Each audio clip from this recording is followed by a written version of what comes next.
ஆண்டவரும் உலக இரட்சகரும் ஆகிய இயேசு கிறிஸ்துவின் ஈடேற்ற திருநாமத்தில் இந்த காலை வேளையில் அந்த ஓய்வு நாளில் உங்களெல்லாம் பார்ப்பது மிகுந்த சந்தோஷம். அல்லேலூயா.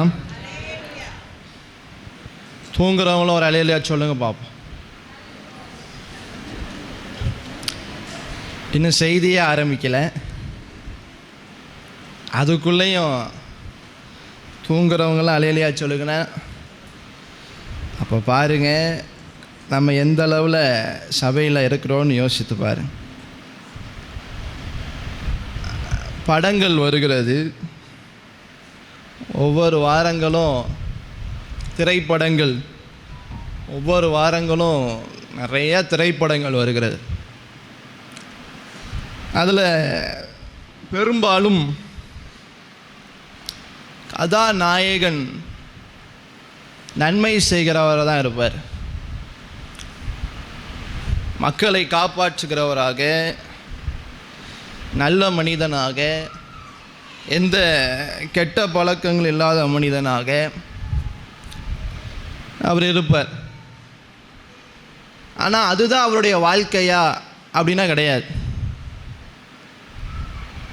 நீங்கள் திரைப்படத்தில் பார்க்குற அதே மனிதர் அவங்க தனிப்பட்ட வாழ்க்கையில் எந்தெந்த காரியங்களுக்கெல்லாம் எதிர்த்து பேசினாங்களோ, எந்தெந்த தவறுகள்லாம் எதிர்த்து பேசினாங்களோ திரைப்படத்தில், அதையெல்லாம் என்ன பண்ணுவாங்க, தங்களுடைய வாழ்க்கையிலே அவங்க செய்து கொண்டு இருக்கிறவங்களாக இருப்பாங்க. அல்லேலூயா. இது நமக்கு எல்லாத்துக்கும் தெரிந்ததான ஒரு உண்மை. திரைப்படங்களில் ஜனங்களை காப்பாற்றுவாங்க, ஜனங்களுக்காக போராடுற மாதிரி எல்லா காரியங்களும் பண்ணுவாங்க. ஆனால் நிஜ வாழ்க்கையில் ஒரு 5 ரூபா கூட யாருக்கும் என்ன பண்ண மாட்டாங்க, கொடுக்க மாட்டாங்க, உதவி செய்ய மாட்டாங்க. அப்போ ஒரு வேஷத்தை என்ன பண்ணுறாங்க, உண்டாக்குறாங்க. ஒரு வேஷத்தை அவங்க தரித்து கொண்டு தான் என்ன பண்ணுறாங்க, அவங்க வாழ்ந்து கொண்டு இருக்கிறாங்க. இதுபோல் சபையிலும் ஒரு கூட்டம் இருக்கிறது. அல்லேலூயா. இந்த கூட்டம் வெளியில் பார்க்கும்போது மிகுந்த பக்தி வைராக்கியம் உள்ள கூட்டமாக இருக்கும், மிகுந்த தேவ பக்தி உள்ள ஒரு கூட்டமாக இருக்கும். ஆனால் அவங்க வாழ்க்கையை நீங்கள் வெளியில் பார்த்தீங்கன்னா, இவங்களா அவங்க, இந்த சகோதரியா இந்த சகோதரன் அவங்க அப்படின்னு உங்களை ஆச்சரியப்படத்தக்க நீங்கள் பல பேரை பார்த்துருப்பீங்க. அப்போ நம்மளே அந்த வேஷத்தை கண்டுபிடிக்கும்போது நம்முடைய ஆண்டவராகிய இயேசு கிறிஸ்து அதை கண்டுபிடியாமல் இருப்பாரா? ஏனென்றால் அவர் உள்ளந்திரியங்களை அவர் ஆராய்ந்து அறிகிறவர். அப்போஸ்தலனாகிய பவுல் தீமோத்தேயுக்கு எழுதும்போது கடைசி காலங்களில், கடைசி நாட்களில் எப்படிப்பட்ட மனிதர்கள் இருப்பார்கள் என்று சொல்லி ஒரு 19 பேரை சொல்கிறார். அல்லேலூயா. வாசிப்போம். 2 தீமோத்தேயின் புஸ்தகம் 3ஆம் அதிகாரம் 1ஆம் வசனத்திலிருந்து கூட வாசிக்கலாம். மேலும் கடைசி நாட்களில் கொடிய காலங்கள் வரும் என்று அறிவாயாக. எப்படியெனில் மனுஷர்கள் தற்பிரியராயும் பணப்பிரியராயும் வீம்புக்காரராயும் அகந்தை உள்ளவர்களாயும் தூஷிக்கிறவர்களாயும் தாய் தகப்பன்மாருக்கு கீழ்ப்படியாதவர்களாயும் நன்றி அறியாதவர்களாயும் பரிசுத்தம் இல்லாதவர்களாயும் சுபாவ அன்பு இல்லாதவர்களாயும் இணங்காதவர்களாயும் அவதூறு செய்கிறவர்களாயும் இச்சை அடக்கம் இல்லாதவர்களாயும் கொடுமை உள்ளவர்களாயும் நல்லோரை பகைக்கிறவர்களாயும் துரோகிகளாயும் துணிகரம் உள்ளவர்களாயும் இருமாப்பு உள்ளவர்களாயும் தேவ பிரியராயிராமல் சுகபோக பிரியராயும் தேவ பக்தியின் வேஷத்தை தரித்து அதன் பலனை மறுதலிக்கிறவர்களாயும் இருப்பார்கள். இப்படிப்பட்டவர்களை நீ விட்டு விலகு. ஒரு விஷயம், கண்களை மூடி ஜெபிக்கலாமா? எங்கள் பரலோக தெய்வமே, உமக்கு நாங்கள் கோடான கோடி நன்றி செலுத்துகிறோம். இந்த காலை வேளையிலும் ஆண்டவரே, நீர் எங்களோடு இடைபடுவீராக. உம்முடைய வசனங்களை கொண்டு நீர் எங்களோடு பேசுவீராக. ஆண்டவரே ஏசப்பா, உம்முடைய வார்த்தையில் ஜீவன் இருக்கிறது, அதில் சத்தியம் இருக்கிறது. அது ஒரு விசையாய் எங்களை உயிர்ப்பிக்கட்டும், எங்களோடு இடைப்படட்டும், எங்கள் குடும்பங்களுக்கு, எங்கள் தனிப்பட்ட வாழ்க்கைக்கு அது ஆசீர்வாதமாய் மாறட்டும். எங்களுடைய ஆவிக்குரிய ஜீவன் கட்டப்படுவதாக இயேசு கிறிஸ்துவின் நாமத்தினால் நாங்கள் ஜெபித்து ஜெயம் எடுக்கிறோம். எங்கள் ஜீவனுள்ள நல்ல பிதாவே, ஆமென், ஆமென். எத்தனை பேருன்னு எண்ணீங்களா? எத்தனை காரியங்கள்? 19 பேர் அப்போஸ்தலனாகிய பவுல் சொல்கிறார். 1ஆம் வசனத்திலே 3:1 சொல்லும் போது சொல்கிறாரு, இவங்க எப்படிப்பட்டவர்கள்? கடைசி நாட்களில் 3:1 போடுங்க. கடைசி நாட்களில் கொடிய காலங்கள் வரும் என்று அறிவாயாக. தொடர்ச்சியாய் அந்த 19 பேரை சொல்கிறார். இதை நீங்கள் கிரேக்க மொழியில் பார்க்கும்போது அந்த கொடிய, இந்த ரொம்ப மூர்க்கமான காலங்கள், அதற்கு சொல்லப்பட்டிருக்கிறதான வார்த்தை, அதாவது மிருக ஜீவன், வைல்ட் அனிமல், மிருக ஜீவன், காட்டில் இருக்கக்கூடியதான மிருக ஜீவனங்களைப் போல யார் இருப்பாங்களாம்? மனிதர்கள் இருப்பாங்களாம் கடைசி காலத்தில்.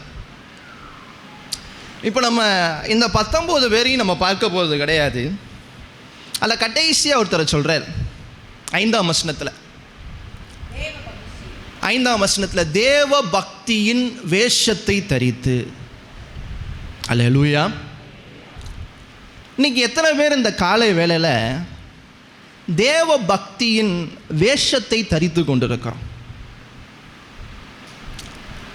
உங்களுக்குள்ள ஒரு கேள்வி, எத்தனை பேர் சபைக்கு வரும்போது ஆராதிப்போம், சபைக்கு வரும்போது தேவனை தொழுது கொள்ளுவோம், சபையில் இருக்கும்போது ஜெபம் பண்ணுவோம், சபைக்குள்ளே இருக்கும்போது இல்லாட்டி கூட்டங்களில் அவங்கள மாதிரி ஜெபிக்க முடியாது, அவங்கள மாதிரி பாட முடியாது. ஆனால் வெளியே போய்விட்டால் அந்த வேஷம் என்ன ஆகிவிடும்? முழுமையாய் மாறிவிடும். ஜெபிச்ச அதே வாயில் எல்லா அசிங்கங்களும் வரும், எல்லா அவதூறு பேச்சுகளும் வரும். ஆண்டவரை துதித்த அதே வாயில் எல்லா அசிங்கங்களும் வரும். அப்படி இருக்க முடியுமா? அல்லேலூயா. முதல்ல வேஷம்னா என்ன? வேஷம்னா என்ன? ஒரு காரியம் நீங்கள் கிடையாது, ஆனால் நீங்கள் என்ன பண்ணுறீங்க? அதை தரித்து கொள்கிறீங்க. ஆங்கிலத்தில் இதற்கு ஒரு வார்த்தை இருக்கிறது, மேஸ்குரேட் அப்படின்னு ஒரு வார்த்தை இருக்குது. இந்த மேஸ்குரேட் என்கிற வார்த்தைக்கு அர்த்தம் பொய் தோற்றம், இல்லாட்டி போலி நடிப்பு, பொய் தோற்றம். மற்றவங்க பார்க்கும்போது ரொம்ப ஆவிக்குரியவர்களாகவும் ஒரு நடிப்பு, பொய் நடிப்பு, ஆனால் அவங்க கிடையாது. அது பொய் தோற்றம், appearance which you are not. நீங்கள் அது கிடையாது, ஆனால் உங்களை ஒரு வேஷத்தை போட்டுக்கொள்கிறீங்க. உண்மை என்னன்னு உங்களுக்கு தெரியும், அந்த உண்மையை போல நீங்கள் வாழ முடியாததுனால அந்த உண்மையை போல நீங்கள் நடித்து கொண்டு இருக்கிறீங்க. அல்லேலூயா. இந்த காலை வேளையில் இந்த வார்த்தையை ஆண்டவர் யாருக்கு பேசுகிறார் என்பதே எனக்கு தெரியாது. ஆனால் எந்த ஒரு வார்த்தையும் ஆண்டவர் என்னோடு பேசாமல், என்னோடு இடைப்படாமல் நான் ஒருபோதும் இங்கே சபைக்கு நான் எடுத்துகிட்டு வந்ததே கிடையாது. அல்லேலூயா. அப்போ தேவ பக்தியின் வேஷத்தை பல சூழ்நிலைகளில், பல நேரங்களில் நம்ம தரித்து கொண்டு இருக்கிறோம். இங்கே ஆலயத்தில் பாடுறவங்க நிறைய நேரத்தில் பார்த்துருக்கேன். இங்கே ஆலயத்தில் பாடுறவங்க ஒரு கல்யாண வீட்லேயோ இல்லாட்டி உலக பிரமான ஜனங்கள் கூடியிருக்கிற சூழ்நிலையிலையோ ஆண்டவரை உயர்த்த மாட்டாங்க. ஆமென். ஏனென்றால் இந்த வேஷம் என்று வரும்போது பிசாசனவன் ரொம்ப மோசமானவன். ஏனென்றால் வசனம் தெளிவாய் சொல்லுகிறது. 2 கொரிந்தியரின் புஸ்தகம் 11ஆம் அதிகாரம் 14ஆம் வசனத்தில் வாசிக்கும்போது, 2 கொரிந்தியர் 11ஆம் அதிகாரம் 14ஆம் வசனம். அது ஆச்சரியம் அல்ல, சாத்தான் சாத்தானும் ஒளியின் தூதனுடைய வேஷத்தை தரித்துக் கொள்வானே. சாத்தானும் ஒளியின் தூதனுடைய வேஷத்தை. சாத்தான் ஒளியானவனா? அவன் இருளடைந்தவன். சாத்தானுக்கும் ஒளிக்கும் எந்த வகையில் சம்பந்தம் இருக்கா? இருளுக்கும் ஒளிக்கும் சம்பந்தமே கிடையாது. ஆனால் இங்கே எப்படி வரான் அவன்? ஒளியின் தூதனின் வேஷத்தை. அல்லேலூயா. இதுக்கு முந்தின வசனத்தை வாசித்து பாருங்க, 13ஆம் வசனத்தை. 13ஆம் வசனத்தை வாசிங்க. அப்படிப்பட்டவர்கள் கள்ள அப்போஸ்தலர்கள், கபடமுள்ள வேலையாட்கள், கிறிஸ்துவினுடைய அப்போஸ்தலரின் வேஷத்தை தரித்து கொண்டவர்களாய் இருக்கிறார்கள். அப்ப சாத்தான் மட்டும் கிடையாது, சாத்தான் மூலமாய் தேவ ஊழியர்களும் அப்போஸ்தலரும் கூட என்ன பண்ணலாம்? இதே வேஷத்தை தரித்து கொள்ளலாம். நீங்கள் பார்க்கிறவர்கள் எல்லாம் போதர்கள் கிடையாது, நீங்கள் பார்க்கிறவர்கள் எல்லாம் அப்போஸ்தலர்கள் கிடையாது. அப்படிப்பட்ட வேஷத்தை தரித்தவர்களாக அவர் இருக்கலாம். திரும்பி 15ஆம் வசனத்தை பாருங்க. 15ஆம் வசனத்தில், ஆகையால் அவனுடைய ஊழியக்காரரும் நீதியின் ஊழியக்காரருடைய வேஷத்தை தரித்து கொண்டால் அது ஆச்சரியம் அல்லவே. அவர்கள் முடிவு அவர்கள் கிரியைகளுக்கு தக்கதாய் இருக்கும். அப்போஸ்தலனாகிய பவுல் தான் இங்கேயும் கொரிந்து சபைக்கு எழுதும்போது இந்த காரியத்தை சொல்றாரு. அவர் என்ன சொல்றாரு? இந்த முரண்பாடு ஆச்சரியமே கிடையாது. சாத்தானுக்கும் ஒளிக்கு எப்படி சம்பந்தம் இல்லைங்கிறது ஆச்சரியம் கிடையாதோ, சபைக்கு வந்துட்டு இதே போல பக்தி வைராக்கியத்தின் வேஷத்தை போட்டுட்டு உலகத்தை போல உலகத்தானை போல வாழ்வது ஆச்சரியம் கிடையாது. வேஷத்தை தரித்து கொண்டிருக்கிறாங்க. சாத்தான் ஒளியின் தூதனுடைய வேஷத்தை தரித்துக் கொள்கிறான். அப்போஸ்தலர்கள் அந்த வேஷத்தை தரித்துக் கொள்கிறார்கள். அவனுடைய ஊழியர்களும் நீதியின் ஊழியர்களைப் போலவே வேஷத்தை தரித்துக் கொள்கிறார்கள். இது ஆச்சரியம் கிடையாது. இதே 1 தீமோத்தேயுக்கு அவர் எழுதும்போது 6ஆம் அதிகாரம் 5ஆம் வசனத்தில் வாசிக்கும் போது, 1 தீமோத்தேயு 6ஆம் அதிகாரம் 5ஆம் வசனத்தில் வாசிங்க. கெட்ட சிந்தையுள்ளவர்களும் சத்தியமில்லாதவர்களும் தேவ பக்தியை ஆதாய தொழில் என்று எண்ணுகிறவர்களுமாயிருக்கிற மனுஷர்களால் உண்டாகும் மாறுபாடான தர்க்கங்களும் பிறக்கும். இப்படிப்பட்டவர்களை விட்டு விலகு. பாருங்க, இன்னைக்கு பல மதத்தினரை பார்க்கிறோம். ஏன் கிறிஸ்தவத்திலேயே இந்த தேவ பக்தியை ஒரு பிஸ்னஸை போல, ஒரு ஆதாய தொழிலை போல செய்து கொண்டிருக்கிறாங்க. உங்கள் கண்களில் நீங்கள் பார்க்குறீங்களா இல்லையா? எவ்வளோ கோடான கோடி ஜனங்கள் மனித தெய்வர்களை நம்பி பக்தி வைராக்கியத்தோடு போய் கொண்டிருக்கிறாங்க. வசனம் தெளிவாய் சொல்லுகிறது, தேவ பக்தியை ஆதாய தொழில் என்று. ஆதாய தொழில் என்று. இப்போ இந்த வசனம் எவ்வளோ உண்மையோ அதே போல கிறிஸ்தவர்களாகிய நாம், ஆண்டுடைய பிள்ளைகளாகிய நாம் பல நேரங்கள் நினைக்கிறோம், இந்த பக்தி வைராக்கியத்தின் வேஷத்தை போட்டுக்கொண்டால் அதனால கிடைக்கிறதான இந்த பக்தி வைராக்கியத்துக்கு கிடைக்கிறதான ஆசீர்வாதங்களை நான் என்ன பண்ண முடியும்? பெற்றுக்கொள்ள முடியும் என்று நினைக்கிறீங்க. அல்லேலூயா. அது நடக்குமா? அது சாத்தியமா? இன்னைக்கு உலகத்தில் எத்தனையோ மனித தேவர்கள் இருக்கிறாங்க. சமீபத்தில் கூட ஒரு வீடியோ பார்த்தேன். ஒரு 13 வயது சிறுவன், அவன் இந்த சாய்பாபான்னு ஒருத்தர் இருந்தார். அவங்களுக்கு தெரியும், முடி கூட அப்படியே பம்பம் மாதிரி இருக்கும். அவர் மனித தெய்வமாய் அவர் லட்சக்கணக்கான ஜனங்கள் அவருக்கு பின்னாடி போய் கொண்டிருந்தாங்க. அந்த பையனோட அடுத்த அவதாரம், அதாவது சாய்பாபாவுடைய அடுத்த அவதாரம் இந்த பையன் சொல்லிட்டு வெளிநாட்டிலேருந்து எத்தனையோ தேசங்கள்லேருந்து வந்து அவன் காலை தொட்டு, அவன் படுத்திருக்கான், அவன் காலை தொட்டு வணங்கி கொண்டிருக்கிறாங்க ஜனங்க. இன்னும் ஒரு படி மேலே சொன்னால் நம்முடைய கிறிஸ்தவத்திலேயே நம்ம இப்போ வாசித்த கொரிந்தியரில் வாசித்தது போல அப்போஸ்தலரை போல வேஷம், ஊழியர்களை போல வேஷம், பக்தி வைராக்கியத்தை ஜனங்களுக்கு காட்டுற மாதிரி காட்டி சம்பாதிக்கிற, ஆதரிக்கிற, ஆதாயப்படுத்தி கொள்கிற கூட்டம் எவ்வளோ பேர் இருக்கிறாங்க. அல்லேலூயா. ஏசாப்பா அதனால தான் பரிசேயர்களை பார்த்து சொன்னார், நீங்கள் எப்படி இருக்கிறீங்க? வெள்ளையடிக்கப்பட்ட கல்லறைகளை போல இருக்கிறீங்க. அல்லேலூயா. அப்ப இப்படிப்பட்ட ஒரு கூட்டம் இருக்கிறது ஆச்சரியமே கிடையாது. வசனம் தெளிவாய் ரோமர் புஸ்தகம் 12ஆம் அதிகாரம் 2ஆம் வசனத்தில் நம்ம வாசிக்கிறோம், உலகத்தோடு ஒத்த வேஷம் தெரியாமல். 12ஆம் அதிகாரம் 2ஆம் வசனம் போடுங்க.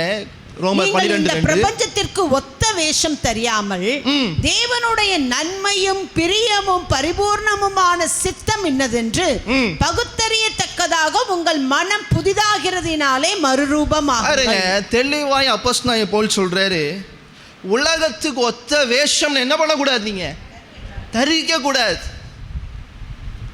பக்தி வைராக்கியத்தின் வேஷத்தையும் நீங்க தரிக்க கூடாது, உலகத்தின் வேஷத்தையும் என்ன பண்ணக்கூடாது, நீங்க தரிக்க கூடாது. இது அப்போஸ்தலனாகிய பவுல் மட்டும்தான் சொல்லியிருக்கிறாரா? ஆவிதே சொல்லியிருக்கிறார்.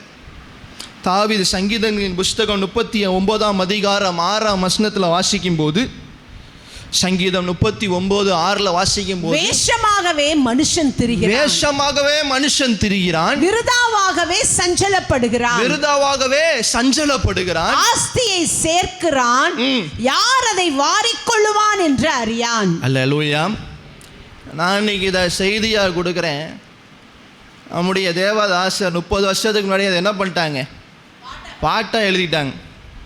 வேஷமாய் மனுஷன் வாழ்கிறான், விருதாவாய் சஞ்சல படுகிறான், ஆஸ்தியை திரளாய் சேர்க்கிறான், யார் கொண்டு போவார் அறியானே.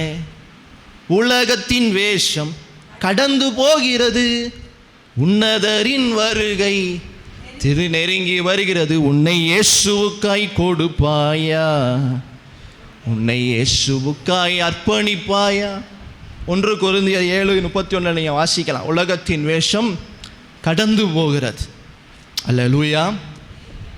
அப்போ ஒரு மனிதன் ஆண்டவருக்குள்ள வந்துட்டாலே, இயேசுவை ஏற்றுக்கொள்ளும் போது இந்த உலகத்தின் வேஷம் என்ன பண்ண வேண்டும், அவனை விட்டு கடந்து போக வேண்டும். அதான் 1 கொரிந்தியர் 7ஆம் அதிகாரம் 31 வாசிக்கிறோம். 1 கொரிந்தியர் 7:31 உலகத்தை அனுபவிக்கிறவர்கள் அதை தகாத விதமாய் அனுபவியாதவர்கள் போலவும் இருக்க வேண்டும், இவ்வுலகத்தின் வேஷம் கடந்து போகிறதே. அல்லேலூயா. அப்ப வசனம் நமக்கு தெளிவாய் சொல்லுகிறது, வசனம் எல்லாம் நமக்கு தெளிவாய் இருக்கிறது. அப்போஸ்தலனாகிய பவுல் சொல்றார், கடைசி நாட்கள்ல 19 விதமான ஜனக்கூட்டம் இருக்கும், மிருகத்தை போல ஜனக்கூட்டம். இந்த மிருகத்தை போலதான அந்த ஜனக்கூட்டத்தில் இந்த பக்தி வைராக்கியத்தின் வேஷத்தை தரித்து கொள்ளுகிறதான ஒரு ஜனக்கூட்டமும் இருக்கிறது. அல்லேலூயா. இதே போல ஆண்டவராகிய இயேசு கிறிஸ்துவும் மத்தேயு சுவிசேஷம் 24ஆம் அதிகாரத்தில் அப்போஸ்தலனாகிய பவுலுக்கு 2 தீமோத்தேயு அவர் கடைசி எழுதின நிருபம், அதில் அந்த கடைசி நாட்களில் மனிதர்கள் எப்படி இருப்பாங்கன்னு சொல்கிறார். ஏசப்பா மரிக்க போகிறதுக்கு முன்பாக அவர் கடைசி நாட்களில் ஜனங்கள் எப்படி இருப்பாங்கன்னு ஏசப்பா சொன்னார். மத்தேயு சுவிசேஷம் 24ஆம் அதிகாரத்தில் 12ஆம் வசனத்தை நீங்கள் வாசித்து பார்த்தீங்கன்னா, அக்கிரமம் மிகுதியாவதினால் அநேகருடைய அன்பு தணிந்து போகும். அன்பு தணிந்து போகும். அதுக்கு முன்னாடி வசனங்களை வாசிங்க. அப்பொழுது அநேகர் இடரல் அடைந்து ஒருவரை ஒருவர் காட்டிக் கொடுத்து ஒருவரை ஒருவர் பகைப்பார்கள், அநேகம் கள்ள தீர்க்கதரிசிகளும் எழும்பி அநேகரை வஞ்சிப்பார்கள். அல்லேலூயா. பாருங்க, கடைசி நாட்கள்ல அதிகமான கள்ள போதனைகள், கள்ள தீர்க்க தரிசனங்கள் எல்லாம் எழும்பி என்ன உண்டாகும், முற்றிலுமாய் வஞ்சனையில் சிக்குண்டு வஞ்சிக்கப்படுவாங்க. அதான் இயேசுப்பா 13ஆம் வசனத்தை சொன்னார், யார் முடிவு பரியந்தம் நிலைத்திருப்பவனே ரட்சிக்கப்படுவான் என்ற ஆண்டவர் சொன்னார். அல்லேலூயா. அப்ப பக்தி வைராக்கியத்தின் வேஷத்தை ஏன் தரித்து கொள்ள வேண்டும்? இந்த தேவ பக்தி எப்படி முதலாவது வருகிறது? ஏன்னா வசனம் தெளிவாய் சொல்லுகிறது, 3ஆம் அதிகாரம் 5ஆம் வசனத்தில் தேவ பக்தியின் வேஷம் அப்படி தானே போடப்பட்டிருக்கிறது. 2 தீமோத்தேயு 3ஆம் அதிகாரம் 5ஆம் வசனத்தில் தேவ பக்தியின் வேஷத்தை தரித்து. இந்த தேவ பக்தி ஏதோ மனிதனால் உண்டானது கிடையாது. அது தேவனால், அது ஒரு பெரிய திட்டத்தோடு உண்டாக்கப்பட்டது. ஏனென்றால் நீங்கள் மல்கியாவின் புஸ்தகம் 2ஆம் அதிகாரம் 15ஆம் வசனத்தில் வாசிக்கும்போது, மல்கியா 2ஆம் அதிகாரம் 15ஆம் வசனத்தை வாசிக்கும்போது, அவர் ஒருவனை அல்லவா படைத்தார், ஆவி அவரிடத்தில் பரிபூரணமாய் இருந்ததே, பின்னே ஏன் ஒருவனை படைத்தார், தேவ பக்தியுள்ள சந்ததியை பெரும்படிதானே. பாருங்க, ஆண்டவருடைய பெரிய நோக்கமே ஒரு தேவ பக்தியுள்ள சந்ததி என்ன பண்ண வேண்டும், உருவாக வேண்டும். பாருங்க, இந்த வசனம் தெளிவாய் சொல்லுது, அவர் ஒருவனை அல்லவா படைத்தார், அவரிடத்தில் ஆவி பரிபூர்ணமாயிருந்ததே, பின் ஏன் ஒருவனை படைத்தார். அந்த ஒருவன் யாரு? ஆதாம் மட்டும் கிடையாது, ஆதாமும் ஏவாளும். ஏனென்றால் ஆதியாகமம் 2:24 நம்ம தெளிவாய் வாசிக்கிறோம். ஆதியாகமம் 2:24 என்ன சொல்லுகிறது?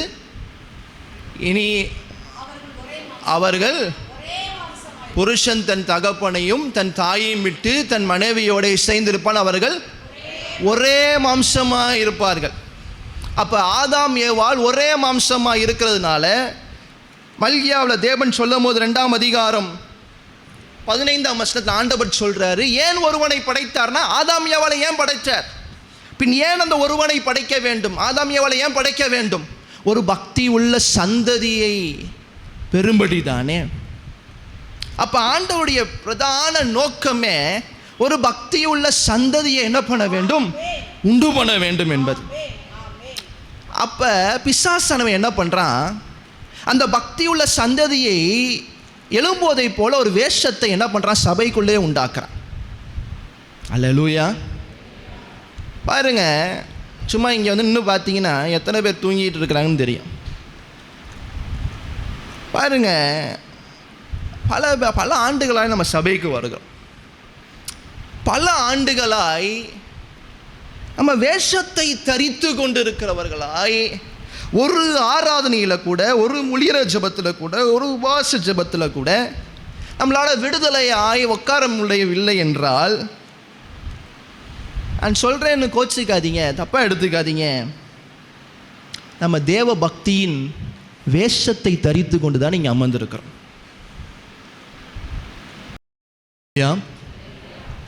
ஆண்டவருடைய பிரதான நோக்கமே ஒரு பக்தியுள்ள சந்ததியை அந்த ஒருவன் மூலமாக எழுப்புவது. இப்போ பிசாசானவன் என்ன பண்ணுறான், அந்த பக்தியுள்ள சந்ததியின் வேஷத்தை, ஒரு தோற்றத்தை, அந்த சந்ததி எழும்புவதை போல ஒரு தோற்றத்தை ஏற்படுத்துகிறான்.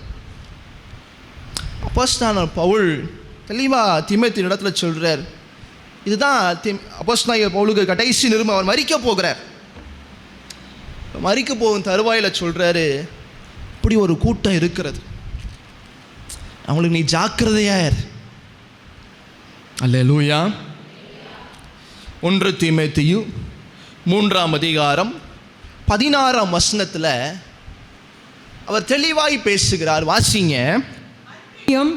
தேவ பக்திக்குரிய ரகசியமாவது, தேவ பக்தின்னு சொல்லிக் கொண்டே இருக்கிறோமே, அந்த தேவ பக்தி யார், அதில் இருக்கக்கூடிய அந்த ரகசியம் என்ன? வாசிங்க. அன்றியும் தேவ பக்திக்குரிய ரகசியமானது யாவரும் ஒப்புக்கொள்ளுகிறபடியே மகா மேன்மையுள்ளது. தேவன் மாம்சத்திலே வெளிப்பட்டார், ஆவியிலே நீதியுள்ளவர் என்று விளங்கப்பட்டார், தேவ தூதர்களால் காணப்பட்டார், புறஜாதிகளிடத்தில் பிரசங்கிக்கப்பட்டார், உலகத்திலே விசுவாசிக்கப்பட்டார், மகிமையிலே ஏறெடுத்து கொள்ளப்பட்டார். இப்ப அப்போஸ்தலனாகிய பவுல் தீமோத்தேயுக்கு இந்த தேவ பக்தியை குறித்து பேசும்போது ஒரு காரியத்தை சொல்றாரு. தேவ பக்தியின் வேஷத்தை சில பேர் தரித்து கொண்டிருக்கிறாங்கன்னு சொல்றாரு. அப்போ உண்மையான தேவ பக்தி என்னன்னு தெரியணும்ல. அப்போ அந்த உண்மையான தேவ பக்திக்கு அப்போஸ்தலனாகிய பவுல் இங்கே சொல்லக்கூடியதான காரியம், தேவ பக்திக்குரிய ரகசியமானது யாவரும் ஒப்புக்கொள்கிறபடியே மகா மேன்மையுள்ளது. அது யாரை பற்றி சொல்லுகிறது? அது நம்முடைய கர்த்தராகிய ஆண்டவராகிய இயேசு கிறிஸ்துவை பற்றி சொல்லுகிறது. இயேசு கிறிஸ்துவை பற்றி என்ன சொல்லுகிறது? அவர் மாம்சத்தில் வந்தார், அவர் ஆவியில நீதி உள்ளவர் என்று விளங்கப்பட்டார், தேவ தூதர்களால் காணப்பட்டார், பிரஜாதிகளிடத்தில் பிரசங்கிக்கப்பட்டார், உலகத்தில் விசுவாசிக்கப்பட்டார், மகிமையிலே எடுத்துக்கொள்ளப்பட்டார். நீங்களும் நானும் தீமோத்தேயுவே, நீங்களும் நானும் மாம்சத்தில் வந்திருக்கிறோம். அந்த தேவ பக்தியுள்ள ரகசியம் என்ன என்றால், இயேசு கிறிஸ்துவை போலவே நீனும் நானும் வாழ்வது. அல்லேலூயா. அப்ப நீனும் நானும் மாம்சத்தில் எப்படி இயேசுவை போல நீனும் நானும் மாம்சத்தில் வந்திருக்கிறோம், ஆவியில நீதிமான்களாய் நம்ம என்ன பண்ணப்பட்டிருக்கோம், விளங்கப்பட்டிருக்கிறோம். பிரஜாதிகள் மத்தியில் நீங்களும் நானும் பிரசங்கம் பண்ண வேண்டும், ஆண்டவருடைய செய்தியை கொண்டு செல்ல வேண்டும். அப்படி செய்வோமே ஆகில் நம்முடைய மகிமையில எடுத்துக்கொள்ளப்படுவோம். அல்லேலூயா. இங்க ஒரு தெளிவான ஒரு விளக்கத்தை அப்போஸ்தலனாகிய பவுல் தீமோத்தேயுக்கு சொல்றார். எது தேவ பக்தி? இயேசு கிறிஸ்துவே அதை செய்து காட்டிட்டு போயிருக்கிறார். இதுதான் தேவ பக்தி. ஏசப்பா மாம்சத்தில் வரலன்னு நம்ம சொல்ல முடியாது. அவர் மாம்சத்தில் தான் வெளிப்பட்டார். ஆனால் அப்படி வெளிப்பட்டும் ஆவியினாலே நீதி உள்ளவர் என்று அவர். அப்ப ஒரு மாம்சத்தின் மனிதன் அவன் எப்படி மகிமைப்படுத்தப்படுகிறான், அவன் எப்படி மகிமைக்கு எடுத்துக்கொள்ளப்படுகிறான் என்பதுதான் இந்த தேவ பக்தியின் ஒரு மிகப்பெரிய ரகசியம். அப்ப நீங்களும் நானும் வெறும் மாம்சம், வெறும் மண்ணினால செய்யப்பட்டவங்க. நம்ம எப்படி மகிமையில எடுத்துக்கொள்ளப்பட போகிறோம் என்கிறதற்கு காரணமாய் இருக்கக்கூடியதுதான் இந்த தேவ பக்தி. புரிஞ்சவங்க அல்லேலூயா சொல்லுங்க பாப்போம். அல்லேலூயா. அப்ப பாருங்க, இதே 1 தீமோத்தேயுவின் புஸ்தகத்தில் 6ஆம் அதிகாரம் 3ஆம் வசனத்தில் வாசிக்கும் போது, ஒருவன் நம்முடைய கர்த்தராகிய இயேசு கிறிஸ்துவின் ஆரோக்கியமான வசனங்களையும் தேவ பக்திக்கேற்ற உபதேசங்களையும் ஒப்புக்கொள்ளாமல் வேற்றுமையான உபதேசங்களை போதிக்கிறவனானால் அவன் இருமாப்புள்ளவனும் ஒன்றும் அறியாதவனும் தர்க்கங்களையும் வாக்குவாதங்களையும் பற்றி நோய் கொண்டவனுமாயிருக்கிறான். பாருங்க, அப்ப இதை சொல்லிட்டு அங்க சொல்றாரு, அவைகளாலே என்ன சொல்றாரு, ஒருவன் இப்படி ஆண்டவருடைய வார்த்தையையும் ஆண்டவராகிய இயேசு கிறிஸ்துவையும் அந்த தேவ பக்தியையும் 3ஆம் வசனத்தில் பார்க்கிறோம், அதை அவன் ஒப்புக்கொள்ளாமல் இருப்பானே ஆகில் அவன் நம்ம ஒருபோதும் என்ன பண்ணக்கூடாது, ஏற்றுக்கொள்ளவே கூடாது. அல்லேலூயா. வசனம் ரொம்ப தெளிவாய் சொல்லுகிறது. சரி, இதை எப்படி செய்வது? 1 தீமோத்தேயுவின் புஸ்தகம் 4ஆம் அதிகாரம் 8ஆம் வசனத்தில் வாசிக்கும் போது, 1 தீமோத்தேயு 4:8 வாசிக்கும் போது, சரீர முயற்சி அற்ப பிரயோஜனம் உள்ளது, தேவ பக்தியானது இந்த ஜீவனுக்கும் இதற்கு பின்வரும் ஜீவனுக்கும். இந்த தேவ பக்தியை நீங்க சரீர முயற்சியினால என்ன பண்ண முடியாது, செயல்படுத்த முடியாது. நீங்க சரீர முயற்சியினால, இதுதான் வேஷம், இந்த சரீர முயற்சியினால நீங்க பண்ணும்போது என்ன உண்டாகும், அது வேஷமாகி மாறிவிடும். நீங்க மக்கள் பார்க்கிறாங்க, சுற்றி இருக்கிறவங்க பார்க்கிறாங்க என்று சரீர முயற்சியினால நீங்க ஆண்டவரை உயர்த்துகிறதும், இல்லாட்டி சபையில் நீங்க சத்தத்தை உயர்த்துவதும் ஜெபிப்பதும் அதெல்லாம் சரீர முயற்சி. அது அற்ப பிரயோஜனம் உள்ளது. தேவ பக்தியானது இந்த ஜீவனுக்கும் இருக்கும், பின்வரும் ஜீவனுக்கும் அது வாக்குத்தத்தம் உள்ளது. ஆகையால் எல்லாவற்றிலும் பிரயோஜனம் உள்ளது.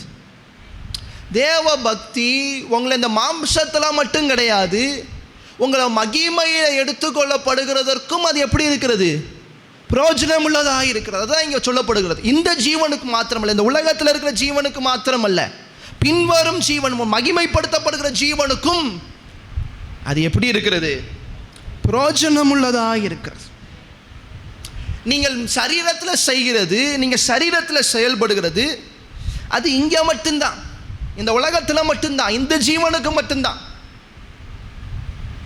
ஆனால் தேவ பக்தியோடு நீங்கள் செயல்படும் போது அது இம்மைக்கு மாத்திரமல்ல, மறுமைக்கும் அது உங்களுக்கு பிரயோஜனம் உள்ளதாக இருக்கிறது. அல்லேலூயா. சரி, தேவ பக்தினா நீங்கள் என்ன சொல்லுவீங்க? பொதுவாய் ஒரு மனிதன் தேவ பக்தி உள்ளவனாக இருக்கிறான் என்றால் என்ன சொல்லுவீங்க? தேவ பக்தி உலகத்தானே எடுத்துக்கொள்ளுங்க, பிற மதத்தினரை எடுத்துக்கொள்ளுங்க. இஸ்லாமியர்கள் ஒரு நாளுக்கு எத்தனை முறை தொழுகிறாங்க? 5 முறை தொழுகிறாங்க. அப்போ 5 முறை தொழும்போது நம்ம என்ன சொல்கிறோம்? அவங்க எவ்வளோ தேவ பக்தியாக இருக்கிறாங்கப்பா. கொடி நடையாக ரோட்டில் யாத்திரைகள் போகும்போது, பாத யாத்திரைகள் போகும்போது இந்து ஜனங்களை பார்த்து நம்ம என்ன சொல்கிறோம்? அவங்க தெய்வத்திற்கு எவ்வளோ பக்தியாக இருக்கிறாங்க சொல்கிறோமா இல்லையா? இதெல்லாம் என்னது? வசனம் என்ன சொல்லுது? சரீர முயற்சி.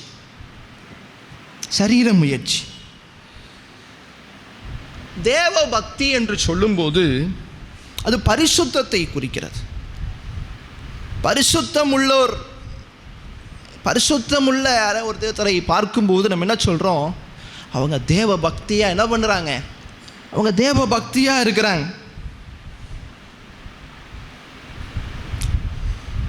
வேத வசனத்தில் நீங்கள் அப்போஸ்தலர் நடவடிக்கைகள் 2ஆம் அதிகாரம் 5ஆம் வசனத்தில் வாசிக்கும்போது, அப்போஸ்தலர் நடவடிக்கைகள் 2ஆம் அதிகாரம் 5ஆம் வசனத்தில் வாசிக்கும்போது, வானத்தின் கீழ் இருக்கிற சகல தேசத்தாரிலும் இருந்து வந்த தேவ பக்தியுள்ள யூதர்கள் அப்பொழுது எருசலேமிலே வாசம் பண்ணினார்கள். பாருங்க, இங்கே மேல் வீட்டு அறையில் சம்பவம் நடந்துட்டு இருக்கு. ஆனால் மேல் வீட்டு அறையை சுற்றி யார் இருக்கிறாங்களா? தேவ பக்தியுள்ள யூதர்கள். இவங்களுக்கு ஆங்கில வேதாந்தத்தில் பார்த்தீங்கன்னா காட் ஃபியரிங் இருக்கும். God fearing Jews. அப்போ கர்த்தருக்கு பயப்படுதல் ஒரு தேவ பக்தி, பரிசுத்தம் ஒரு தேவ பக்தி, ஆலயத்துக்கு போகுதல் ஒரு தேவ பக்தி. இதெல்லாம் நம்ம எடுத்துக்கொள்கிறோம். இதெல்லாமே நமக்கு தெரிந்த காரியங்கள், இயல்பாகவே நமக்கு தெரிந்த காரியங்கள். நம்ம கடந்த 21 நாளில் உபாச நாட்களில் ஒரே ஒரு மனுஷனை குறித்து நம்ம தியானித்து கொண்டே இருந்தோம். கொர்நேலியு எப்படி இருந்தார்? தேவ பக்தி உள்ளவராக இருந்தார். நம்ம பார்த்தோம். 10ஆம் அதிகாரம் 1-2 வாசிக்கிறோம். தேவ பக்தி உள்ள அப்படின்னா என்ன அர்த்தம்? தேவனுக்கு பயப்படுகிற மனுஷன், சகல காரியங்களிலும் தேவனுக்கு பயந்த மனுஷன், கிவிங் ரெவரன்ஸ், கிவிங் ரெஸ்பெக்ட். ஜெபிக்கிற ஒரு மனுஷனை, தொடர்ந்து ஜெபிக்கிற மனுஷனை நம்ம தேவ பக்தியுள்ள மனுஷன் சொல்கிறோம். ஏசப்பா என்ன சொல்கிறாரு? நீங்கள் மத்தேயு சுவிசேஷம் 6ஆம் அதிகாரம் 6ஆம் வசனம் 7ஆம் வசனத்தில் நீங்கள் பார்த்தீங்க அப்படின்னா, மத்தேயு சுவிசேஷம், நீயோ ஜெபம் பண்ணும்போது உன் அறை வீட்டுக்குள் பிரவேசித்து உன் கதவை பூட்டி அந்தரங்கத்தில் இருக்கிற உன் பிதாவை நோக்கி ஜெபம் பண்ணு. அப்பொழுது அந்தரங்கத்தில் பார்க்கிற உன் பிதா வெளியரங்கமாய் உனக்கு பலனளிப்பார். அன்றியும் நீங்கள் ஜெபம் பண்ணும் போது அஞ்ஞானிகளைப் போல வீண் வார்த்தைகளை அளப்பாதேயுங்கள். அவர்கள் அதிக வசனிப்பினால் தங்கள் ஜெபம் கேட்கப்படும் என்று நினைக்கிறார்கள். அல்லேலூயா. ஆங்கிலத்தில் இது அருமையாய் போடப்பட்டிருக்கிறது, praying to be seen by others. அப்போ இந்த ஜெபம், அதாவது மற்றவங்க பார்க்கிறதற்காக ஜெபிப்பது. அப்போ இப்படிப்பட்டவங்க என்ன பண்ணுறாங்க? தேவ பக்தியை போல ஒரு வேஷத்தை தரித்து கொள்கிறாங்க. ஏசப்பா ஒரு ஓமையை சொன்னார். 2 பேர் தேவாலயத்துக்கு போகிறாங்க. லூக்கா சுவிசேஷம் 18ஆம் அதிகாரத்தில் ஒரு பரிசேயன் போகிறான், அதே போல் ஒரு ஆயக்காரன் போகிறான். அப்போ 2 பேரும் ஜெபிக்கிறாங்க. அப்போ இந்த 2 பேர் ஜெபத்தில் யார் வேஷம் தரிக்கிறது? அந்த பகுதி எல்லாத்துக்கும் தெரியும் நான் விசுவாசிக்கிறேன். சரி, வாசிங்க. லூக்கா சுவிசேஷம் 18ஆம் அதிகாரம் 10ஆம் வசனத்திலிருந்து கூட வாசிங்க. 2 மனுஷர் ஜெபம் பண்ணும்படி தேவாலயத்திற்கு போனார்கள். ஒருவன் பரிசேயன், மற்றவன் ஆயக்காரன். பரிசேயன் நின்று தேவனே, நான் பரிகாரர், அநியாயக்காரர், விபச்சாரக்காரர் ஆகிய மற்ற மனுஷரை போலவும் இந்த ஆயக்காரனை போலவும் இல்லாதபடியினால் உம்மை ஸ்தோத்தரிக்கிறேன். வாரத்தில் 2 தரம் உபவாசிக்கிறேன். என் சம்பாத்தியத்தில் எல்லாம் தசமபாகம் செலுத்தி வருகிறேன் என்று தனக்குள்ளே ஜெபம் பண்ணினான். ஆயக்காரன் தூரத்திலே நின்று தன் கண்களையும் வானத்திற்கு ஏறெடுக்க துணியாமல் தன் மார்பிலே அடித்துக்கொண்டு, தேவனே, பாவியாகிய என்மேல் கிருபையாயிரும் என்றான். அவன் அல்ல, இவனே நீதிமானாக்கப்பட்டவனாய் தன் வீட்டுக்கு திரும்பி போனான் என்று உங்களுக்கு சொல்லுகிறேன். ஏனெனில் தன்னை உயர்த்துகிறவன் எவனும் தாழ்த்தப்படுவான், தன்னை தாழ்த்துகிறவன் உயர்த்தப்படுவான் என்றார். அல்லேலூயா. பாருங்க, ஆண்டவர் 2 ஜெபங்களை இங்கே எடுத்துக்காட்டாய் சொல்லுகிறார். இந்த வேஷத்தை தரிக்கிறதான ஜெபத்தில் என்ன இருக்கிறது? அதிகமான பெருமைகள் இருக்கிறது. ஏசப்பா முன்னாடி 6ஆம் அதிகாரத்திலே, மத்தேயு 6ஆம் அதிகாரத்திலே வாசிக்கும் போது நம்ம வாசித்தோம், 6:7 வாசிக்கும் போதே வாசித்தோம். மற்றவர்கள் தெரியும் மன்னம் என்ன பண்ணுகிறாங்க? அவங்க ஜெபம் பண்ணுறாங்க. அப்போ நம்ம தேவனுக்காக பண்ணாமல் ஒரு வேஷத்தை மற்றவர்கள் பார்ப்பதற்காக நம்ம என்ன பண்ணி கொண்டிருக்கிறோம்? செய்து கொண்டிருக்கிறோம். அல்லேலூயா. நீங்க நினைக்கலாம், ஏசப்பாவோடு வாழுகிறதான ஒரு மனுஷன் எப்படி வேஷம் தரிக்க முடியும்? இயேசுவோடு உண்மையாக இருந்தால் எப்படி பக்தி வைராக்கியத்தின் வேஷத்தை தரிக்க முடியும்? உங்கள் எல்லாத்திற்கும் யூதாஸ் தெரியும்னு நினைக்கிறேன்.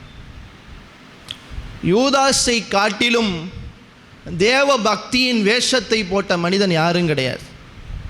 தேவன் கூடவே இருந்தான், தேவனோடு சாப்பிட்டான், தேவனோடு எந்திரிச்சான், தேவனோட ஊழியம் செய்தான், தேவனோட அற்புதங்களை கூட செய்தான், அடையாளம் கூட செய்தான்.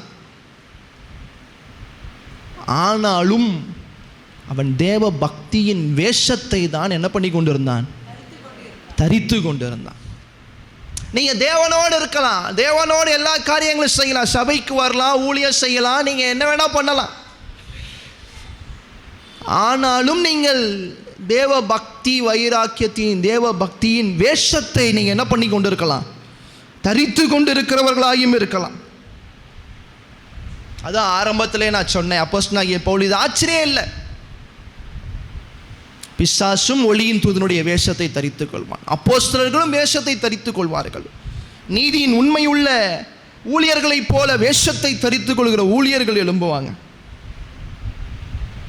அதில் நீங்களும் நானும் அப்படி இராதபடி நம்மளை காத்துக்கொள்ள வேண்டும். அதுதான் 3ஆம் அதிகாரம் 2 தீமோத்தேயு 3:5 சொல்றாரு, இப்படிப்பட்டவர்களை விட்டு நீ என்ன பண்ணு? நீ விட்டு விலகு, நீ விட்டு விலகு. ஒருவேளை நம்ம தான் அப்படி செய்து கொண்டிருக்கிறோம்னா நம்மளை ஆராய்ந்து பார்க்க வேண்டும். என்று பக்தி வைராக்கியத்தின், பக்தி தேவ பக்தியின் வேஷத்தை தரித்து கொண்டிருக்கிறோமா? சபைக்குள்ளே வரும்போது ஆடி பாடி துதிச்சு எல்லாத்தையும் செய்துவிட்டு வெளியில் போகும்போது எல்லாத்தையும் இங்கேயே கழட்டி வச்சுட்டு போயிடுறோமா? அல்லேலூயா. அப்போஸ்தலனாகிய பவுல் தீமோத்தேயுக்கு இந்த பக்தி வைராக்கியத்தை குறித்து 1 தீமோத்தேயு 2 தீமோத்தேயுல 10 வசனங்களை சொல்கிறார். அது நிறைய வசனங்களை நம்ம இப்போ வாசித்தோம். அதில் ஒரு முக்கியமான காரியங்களை அவர் நீங்கள் சொல்ல ஆரம்பிக்கிற ஒரு 4 காரியங்களை பார்க்க போகிறோம்.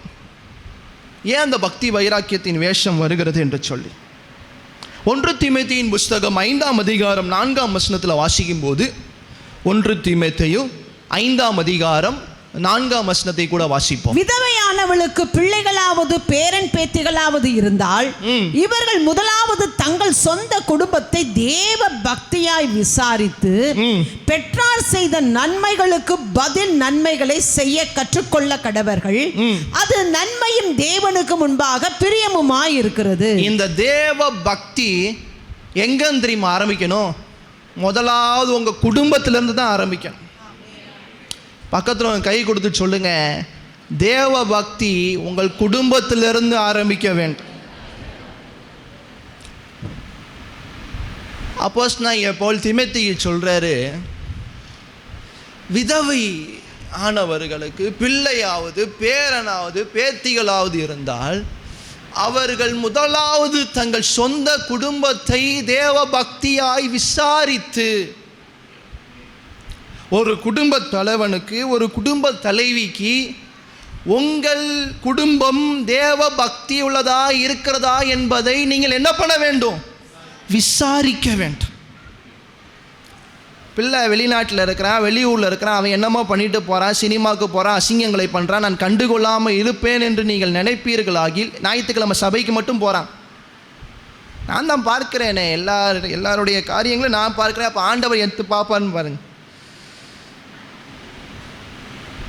இது எல்லாமே பக்தி வைராக்கியத்தின் வேஷம், தேவ பக்தியின் வேஷம்.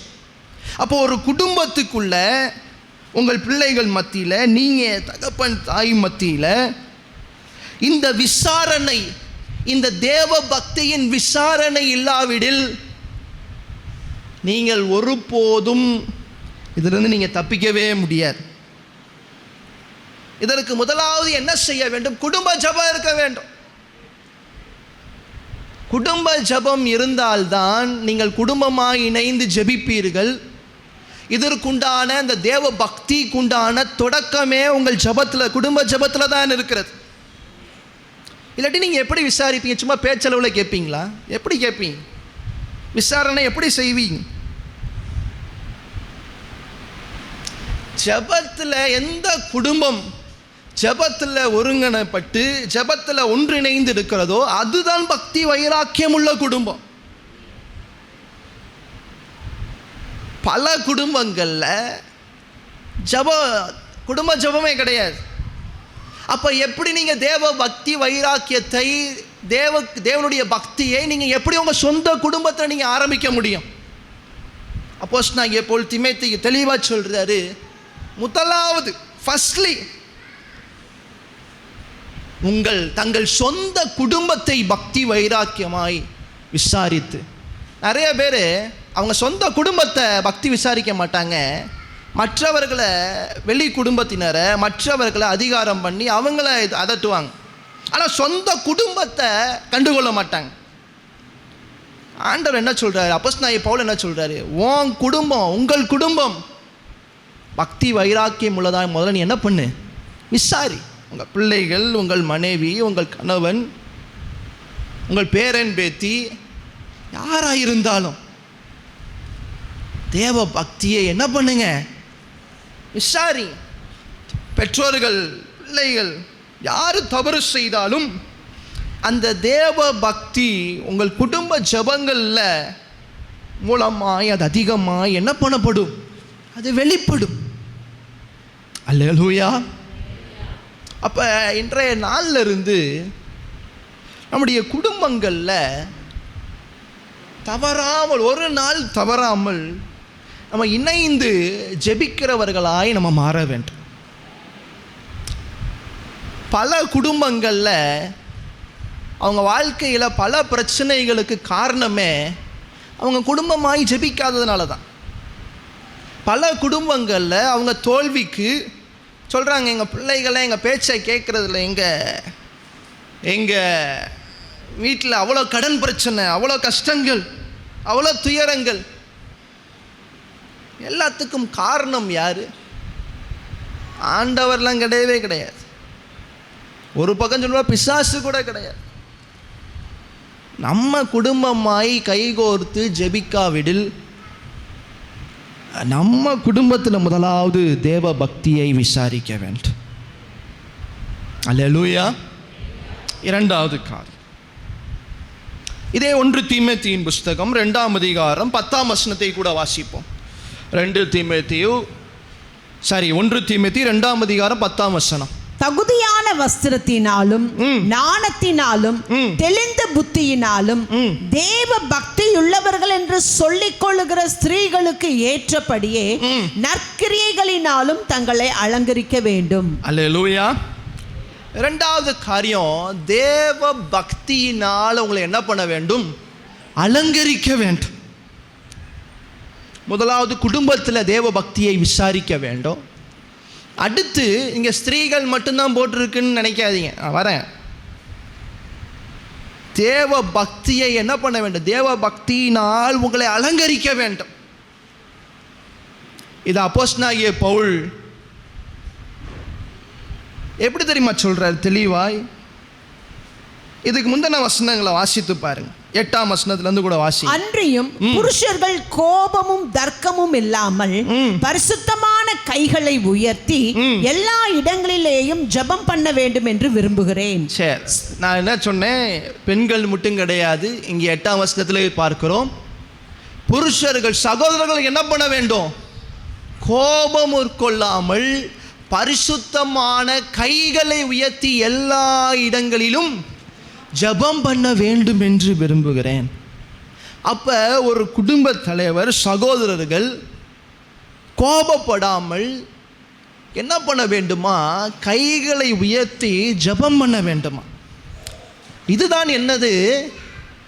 தேவ பக்தியினால, நற்கிரியைகள்னால உங்களை அலங்கரித்து கொள்வது.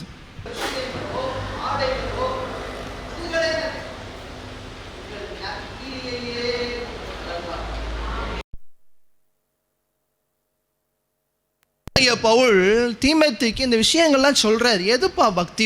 பக்தி, தேவ பக்தி. அந்த தேவ பக்தியை முதலாவது குடும்பத்திலிருந்து ஆரம்பிக்க சொல்லு. சகோதரிடத்துல அது அலங்காரமா இருக்கணும். அல்லேலூயா. மூன்றாவது காரியம் 1 தீமோத்தேயுவின் புஸ்தகம் 6ஆம் அதிகாரம் 6ஆம் வசனத்தை கூட வாசிங்க. போதும் என்கிற மனதுடனே கூடிய தேவ பக்தியே மிகுந்த ஆதாயம். அல்லேலூயா. போதும் என்கிற வசனம் தெளிவாய் சொல்ல, பீயிங் கண்டென்ட். போதும் என்கிறது. இன்னைக்கு மனுஷனுக்கு சொல்ல முடியாத ஒரு வார்த்தை என்ன அப்படின்னா போதும். எல்லாத்துலேயும் ஒரு பேராசை, எல்லாத்துலேயும் அதிகமாகி பெற்றுக்கொள்ள வேண்டும். நிறைய பேர் சொல்லுவாங்க, எனக்கு ஆண்டவர் இப்போ 5000 கொடுத்துருக்கிறாரு. இப்போ ஆண்டவர் 50,000 கொடுக்கும் போது நம்ம 5 லட்சம் கேட்போம். 5 லட்சம் கேட்கும் போது 5 கோடி கேட்போம். இது தொடர்ச்சியாய் அது என்ன பண்ணிக்கொண்டு தான் இருக்கும்? அது போய்கொண்டு தான் இருக்கும். பலரை பார்க்கிறோம், அரசியல்வாதிகளும் பலரை பார்க்கிறோம், தொழிலதிபர்களையும். அவங்களால எதுவும் இல்லாட்டியும் ஒரு காரில் தான் போக முடியாது, 100கணக்கில் கார்கள் வைத்திருப்பாங்க. இப்படி போதும் என்று சொல்ல முடியாத அளவுக்கு தொடர்ச்சியாக அவங்க வாழ்க்கை போய்கொண்டே இருக்கிறது. ஆனால் இங்கே வேத வசனம் ஒரு காரியத்தை தெளிவுபடுத்துகிறது. 6ஆம் அதிகாரம் 6ஆம் வசனத்தில் போதும் என்கிற மனதுடனே கூட தேவ பக்தி மிகுந்த ஆதாயம், மிகுந்த ஆதாயம். அல்லேலூயா. இங்கே அப்போஸ்தலனாகிய பவுல் எதை சொல்றாரு? 6ஆம் வசனத்திலிருந்து 7ஆம் வசனத்திலிருந்து கூட வாசிங்க. உலகத்திலே நாம் ஒன்றும் கொண்டு வந்ததும் இல்லை, இதிலிருந்து நாம் ஒன்றும் கொண்டு போவதும் இல்லை. யாராவது இந்த உலகத்தில் பிறக்கும் போது 10 கிலோ தங்கத்தோட பிறந்தீங்களா? இங்கே இருந்துக்கிறவங்க யாருன்னு சொல்லுங்க பார்ப்போம். இந்த உலகத்தில் நான் பிறந்த போது நான் தங்கத்தோடையும் பணத்தோடையும் நான் வந்தேன் அப்படின்னு யாரும் சொல்ல முடியுமா? வேத வசனம் தெளிவாய் சொல்லுகிறது, நம்ம பிறக்கும் போது என்ன பண்ணல? ஒன்றும் கொண்டு வரவில்லை, போகும்போதும் ஒன்றும் கொண்டு போவதில்லை. தொடர்ச்சியாய் வாசிங்க. உண்ணவும் உடுக்கவும் நமக்கு உண்டாயிருந்தால் அது போதும் என்று இருக்க கடவோம். அல்லேலூயா. நீங்க எத்தனை பேருக்கு ஆண்டவர் உண்ணவும் ஒடுக்கவும் இங்கே ஆண்டவர் ஆசீர்வதித்திருக்கிறார்? எல்லாரையும் ஆண்டவர் ஆசீர்வதித்திருக்கிறார். யாரும் இங்கே நான் சாப்பிட முடியாத சூழ்நிலை இருக்கிறேன்னு சொல்ல முடியுறீங்களா? யார் இருக்கிறீங்களா அப்படி? இல்லாட்டி நான் வீடு இல்லாமல் நான் தெருக்களில் தான் தங்கியிருக்கிறேன், அப்படி ஆண்டவர் நம்மளை வைக்கவே இல்லை. தொடர்ச்சியாய் வாசிங்க.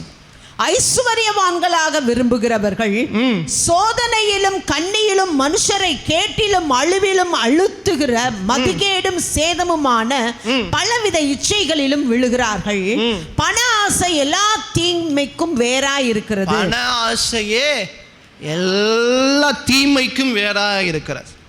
சிலர் அதை இச்சித்து விசுவாசத்தை விட்டு விலகி அநேக வேதனைகளினாலே தங்களை உருவ குத்தி கொண்டிருக்கிறார்கள். இன்னைக்கு ஆண்டவருடைய பிள்ளைங்க, நமக்கு பணம் தேவை. இந்த உலகத்தில் நம்ம வாழ்வதற்கு பணம் கண்டிப்பாக தேவை. சபை கட்டுவதற்கு பணம் தேவை, ஊழியம் செய்வதற்கு பணம் தேவை, நம்ம வாழ்வதற்கு பணம் தேவை. ஏன்னா பணத்தை வைத்து தான் எப்படி இருக்கிறது, இந்த உலகம் போய்கொண்டு இருக்கிறது. பணம் கண்டிப்பாக நமக்கு தேவை. ஆனால் வேத வசனம் ஒரு காரியத்தை நமக்கு தெளிவுபடுத்துகிறது. பணம் அவசியம், ஆனால் பண ஆசை நமக்கு அவசியம் கிடையாது. நிறைய பேர் பணத்தின் மேலே கடுமையான ஆசை. தொழிலில் பார்த்தீங்க அப்படின்னா கடுமையான பணத்தை எப்படியாவது எந்த முறையிலையாவது அவங்க சம்பாதிக்க வேண்டும் என்பதற்காக. நான் நிறைய பேருடைய வாழ்க்கையில் பார்த்துருக்கேன். யார் யாரெல்லாம் அந்த பணத்தின் மேலே அதிகமாகி ஆசை வைத்திருக்கிறாங்களோ, பணத்தின் மேலே அதிகமாகி நாட்டம் வைத்திருக்கிறார்களோ, அந்த பணம் எப்படி அவங்களுக்கு வருதோ அப்படியே போயிடுது. பார்த்துருக்கிறீங்களா நீங்கள்? இந்த பணம் எந்த வேகத்தில் அவங்க வாழ்க்கைக்குள்ளே வருகிறதோ அந்த வேகத்தில் அவங்க வாழ்க்கையை விட்டு போயிருக்கிறது. பண ஆசையே எல்லா தீமைக்கும் வேறாக இருக்கிறது. அப்போஸ்தலனாகிய பவுல் பிலிப்பியருக்கு எழுதும்போது அவர் தெளிவாய் சொல்லுகிறார், வாழ்ந்திருக்கவும் தெரியும், தாழ்ந்திருக்கவும் தெரியும். வாசிங்க 4ஆம் அதிகாரம் 12ஆம் வசனத்தை கூட வாசிங்க, 11லேருந்து கூட வாசிங்க. என் குறைச்சலினால் நான் இப்படி சொல்லுகிறதில்லை, ஏனெனில் எந்த நிலைமையில் இருந்தாலும் மன ரம்மியமாய் இருக்க கற்றுக்கொண்டேன். எந்த நிலையில ஆண்டவரோட வச்சிருந்தாலும் மன ரம்மியமாய் இருக்க வேண்டும். உங்களை ஆண்டவர் மேலே வச்சிருந்தாலும் சரி, கீழே வச்சிருந்தாலும் சரி, மன ரம்மியமாய் ஆண்டவரை மாத்திரம் அவர் மேலே நம்பிக்கை வைத்து வாழ வேண்டும். அல்லேலூயா. யோசித்து பாருங்க, தேவ ஊழியர்களுக்கு பல பேர் பல முறையில் சம்பாதித்தாலும் இப்போ எங்கள் குடும்பத்தை எழுதி கொள்ளுங்க, நாங்கள் யார் மேலே நம்பிக்கை வைத்திருக்கிறோம்? ஆண்டவரை மாத்திரம்தான் எங்கள் நம்பிக்கையாய் வைத்திருக்கிறோம். ஆண்டவர் இந்நாள் வரைக்கும் எங்களை கைவிட்டதே கிடையாது. எங்களை ஒரு குறைவு கூட படாமல் தான் இத்தனை ஆண்டுகள் எங்களை வழிநடத்தி கொண்டிருக்கிறார். அல்லேலூயா. அப்போ நம்முடைய தேவைகளை, நம்முடைய எதிர்பார்ப்புகளை, நம்முடைய வாஞ்சைகளை எல்லாத்தையும் சந்திக்கிறவர் அவர் ஒருவரே. அல்லேலூயா. அப்போஸ்தலனாகிய பவுல் தெளிவாய் சொல்லுகிறார், தாழ்ந்திருக்கவும் எனக்கு தெரியும், தாழ்ந்திருக்கவும் தெரியும், வாழ்ந்திருக்கவும் எனக்கு தெரியும், வாழ்ந்திருக்கவும் தெரியும், எவ்விடத்திலும் எல்லாவற்றிலும் திருப்தியாயிருக்கவும் பட்டினியாயிருக்கவும் பரிபூரணப்படவும் குறைவுபடவும் போதிக்கப்பட்டேன். அல்லேலூயா. தெளிவாக அப்போஸ்தலனாகிய பவுல் சொல்றார், இதெல்லாம் என்னுடைய வாழ்க்கையில் நான் போதிக்கப்பட்டேன், இதை நான் கற்றுக்கொண்டேன்.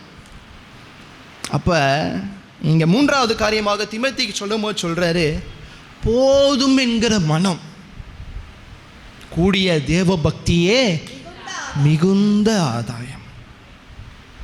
4வது காரியம் 1 தீமோத்தேயு 4ஆம் அதிகாரம் 7ஆம் வசனத்தை கூட வாசிங்க. சீர்கேடும் கிளவிகள் பேச்சுமாயிருக்கிற கட்டுக்கதைகளுக்கு விலகி தேவ பக்திக்கு ஏதுவாக முயற்சி பண்ணு. அடுத்து தேவ பக்தி என்ன? சீர்கேடான பேச்சுகளுக்கு. அங்கே வசனம் தான் சொல்லுது, நான் சொல்லல, வசனம் சொல்லுது கிளவிகளுடைய பேச்சுன்னு சொல்லுது. அதுக்கு எல்லாம் நீ என்ன பண்ண வேண்டும்? அது எல்லாத்துக்கும் தப்பி தேவ பக்தியை நீ காத்துக்கொள்ள வேண்டும். அல்லேலூயா. ஆண்டவர் நம்ம சபையோடு தொடர்ச்சியாக இந்த வார்த்தையை பேசிக்கொண்டே இருக்கிறார். நம்ம என்ன பேசணும், எப்படி பேச வேண்டும் என்பதை ஒரு சில வாரங்களுக்கு முன்னாடி தேவதாசர் மூலமாக என்ன பண்ணினார் ஆண்டவர்? தேவ ஊழியர் மூலமாக என்ன பண்ணினார்? நம்ம என்ன பேச வேண்டும் என்பதை, நம்முடைய வாயில் ஆண்டவர் வைத்திருக்கிற அதிகாரத்தை, நம்ம வாயில் தவறாய் பேசும்போது எப்படி நம்மளை பாதிக்கிறது எல்லாம் நீங்கள் கேட்டீங்களா இல்லையா? அல்லேலூயா. அப்போ இந்த வார்த்தைகள்னால, வசனங்களினால உங்கள் வாய் நிரம்பி இருக்கட்டும். வாயை திறந்தாலே என்ன வரணும்னு சொன்னார்? வசனம் வரணும், இல்லாட்டி அந்நிய பாஷை. அப்போ இந்த சீர்கேடான பேச்சுகளுக்கு நீ தப்பி என்ன பண்ண வேண்டும்? தேவ பக்தியை. அந்த 4ஆம் அதிகாரம் 7ஆம் வசனத்தை வாசிங்க. சீர்கேடும் கிளவிகள் பேச்சுமாயிருக்கிற கட்டுக்கதைகளுக்கு விலகி தேவ பக்திக்கு ஏதுவாக முயற்சி பண்ணு. தேவ பக்திக்கு ஏதுவாக என்ன பண்ணு? முயற்சி பண்ணு. அப்ப தேவனுடைய வார்த்தைகளை பேச ஆரம்பி. யாக்கோபு 1:26 வாசிக்கும் போது, யாக்கோபின் புஸ்தகம் 1 வாசிக்கும் போது, யாக்கோபு 1:26, உங்களில் ஒருவன் தன் நாவை அடக்காமல் தன் இருதயத்தை வஞ்சித்து தன்னை தேவ பக்தியுள்ளவன் என்று எண்ணினால் அவனுடைய தேவ பக்தி வீணாயிருக்கும். பாருங்க எவ்வளவு வசனம் தெளிவாய் சொல்லுது பாருங்க. யாக்கோபுல என்ன சொல்லுது? ஒருவன் தன் வாயை அடக்காமல் தன் இருதயத்தை வஞ்சித்து தன்னை தேவ பக்தியுள்ளவன் என்று எண்ணினால், தேவ பக்தி உள்ளவன் என்று நீங்களே எண்ணிக்கொண்டால் அவனுடைய தேவ பக்தி வீணாயிருக்கும். அவனுடைய தேவ பக்தி வீணாயிருக்கும், வேஷத்தை போல இருக்கும். அப்ப நம்முடைய வாய் எவ்வளவு முக்கியம் பாருங்க. நம்முடைய வாய்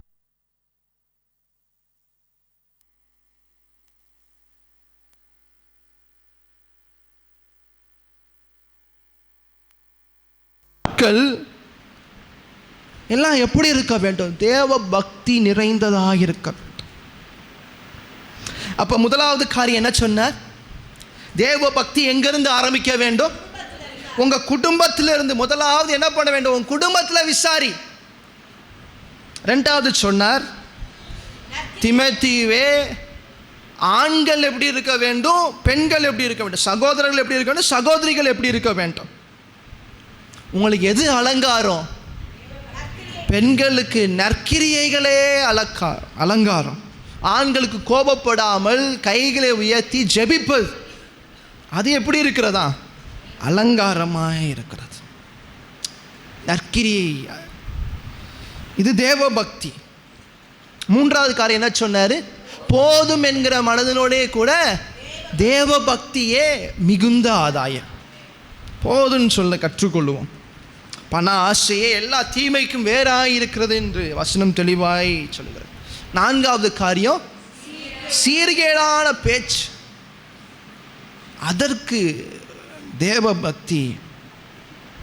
அல்லேலூயா. 2 தீமோத்தேயு 6:11 பாருங்க. 2 தீமோத்தேயு 6:11, 1 தீமோத்தேயு 6:11 பாருங்க. அப்போ 1 தீமோத்தேயு 6:11, நீயோ தேவனுடைய மனுஷனே, இவைகளை விட்டோடி நீதியையும் தேவ பக்தியையும் விசுவாசத்தையும் அன்பையும் பொறுமையையும் சாந்த குணத்தையும் அடையும்படி நாடு. பாருங்க, நீயோ தேவ மனுஷனே தீமோத்தேயுவே, இவைகளை விட்டு ஓடி நீ என்ன பண்ணு? நீதியையும் தேவ பக்தியையும் விசுவாசத்தையும் அன்பையும் பொறுமையையும் அல்லேலூயா அடையும்படி நாடு. சரி, இதெல்லாம் சொல்லிட்டு முடிக்க போறார், நிருபத்தை முடிக்க போறார். இப்போவே இந்த நிருபத்திலே தேவ பக்தியை பற்றி எவ்வளோ பேசியிருக்கிறாரு பாருங்க. அப்போஸ்தலனாகிய பவுல் தீமோத்தேயுக்கு எழுதும்போது இது எல்லாத்தையும் சொல்லிட்டு, இப்போ நீங்கள் இதை படிக்கும் போது உங்களுக்கு ஒரு ஷாக் இருக்கிறது, காத்திருக்கிறது. 2 தீமோத்தேயு 3:12 கூட வாசிங்க. அன்றியும் கிறிஸ்து இயேசுவுக்குள் தேவ பக்தியாய் நடக்க மனதாய் இருக்கிற யாவரும் துன்பப்படுவார்கள். அல்லேலூயா. தேவ பக்தியாய் நடக்கிறவர்கள் எல்லாம் என்ன பண்ணப்படுவாங்களா? துன்பப்படுவார்கள். இது என்ன கொடுமையா இருக்கு? தேவ பக்தியாய் நடந்தா என்ன உண்டாகுமா? மனதாய் நடக்க மனதாய் இருக்கிற யாவருக்கும் பக்கத்தில் கை கொடுத்து சொல்லுங்க, நீங்கள் தேவ பக்தியாய் நடக்க வேண்டுமா? யாவரும் துன்பப்படுவார்கள். அல்லேலூயா. அப்போஸ்தலனாகிய பவுல் இந்த காரியத்தை சொல்கிறார். கிறிஸ்துவுக்குள், அந்த வார்த்தை ரொம்ப தெளிவாய் போடப்பட்டிருக்கு, கிறிஸ்துவுக்குள் தேவ பக்தியாய் நடக்க மனதாய் இருக்கிற யாவரும் துன்பப்படுவார்கள். ஆனால் எப்பயுமே நம்முடைய வேத வசனம் அந்தரங்கத்தில் நம்மளை கைவிடுகிற வார்த்தைகளை அது ஒருபோதும் எழுதி வைக்கவே இல்லை. இதுக்கு முந்தின வசனங்களை பாருங்க. 9ஆம் அதிகாரம் 9ஆம் வசனம் 10ஆம் வசனம் 11ஆம் வசனத்தை கூட வாசிங்க. நீயோ என் போதகத்தையும் நடக்கையையும் நோக்கத்தையும் விசுவாசத்தையும் நீடிய சாந்தத்தையும் அன்பையும் பொறுமையையும் அந்தியோகியா இக்கோனியா லிஸ்திரா என்னும் பட்டணங்களில் எனக்கு உண்டான துன்பங்களையும் பாடுகளையும் நன்றாய் அறிந்திருக்கிறாய். எவ்வளவோ துன்பங்களை சகித்தேன், இவை எல்லாவற்றினின்றும் கர்த்தர் என்னை நீங்களாக்கி விட்டார். அல்லேலூயா. பாருங்க, வசனம் தெளிவாய் சொல்லுகிறது. தீமோத்தேயுவின் இடத்துல சொல்றாரு, தேவ பக்தி நிமித்தமாக எனக்கு துன்பங்கள் வந்தது. அந்தியோகியாவில், இக்கோனியாவில், லிஸ்திராவில், இப்படிப்பட்ட பட்டணங்களில் எனக்கு துன்பங்கள் உண்டானது. ஆனால் இவள் எல்லா துன்பங்களின் மத்தியிலும் கர்த்தர் என்னை நீங்களாக்கி விட்டார். கர்த்தர் என்னை நீங்களாக்கி விட்டார். அப்ப தேவ பக்தியாய் நடக்கிற பிள்ளைகளுக்கு துன்பம் உண்டு. ஆனால் அந்த துன்பத்தில் மத்தியில் உங்களை நீங்களாக்கி விடுகிறதற்கு ஒரு தேவனும் உண்டு. அல்லேலூயா. இதை அப்போஸ்தலனாகிய பவுலோட பேதுரு இன்னும் தெளிவாய் சொல்லுகிறார். 2 பேதுருவின் புஸ்தகம் 1ஆம் அதிகாரம் 3ஆம் வசனத்தை வாசிக்கும் போது 2 பேதுரு 1ஆம் அதிகாரம் 3ஆம் வசனத்தை கூட வாசிங்க. தம்முடைய மகிமையினாலும் காருண்யத்தினாலும் நம்மை அழைத்தவரை அறிகிற அறிவினாலே ஜீவனுக்கும் தேவ பக்திக்கும் வேண்டிய யாவற்றையும் அவருடைய திவ்ய வல்லமையானது நமக்கு தந்தது.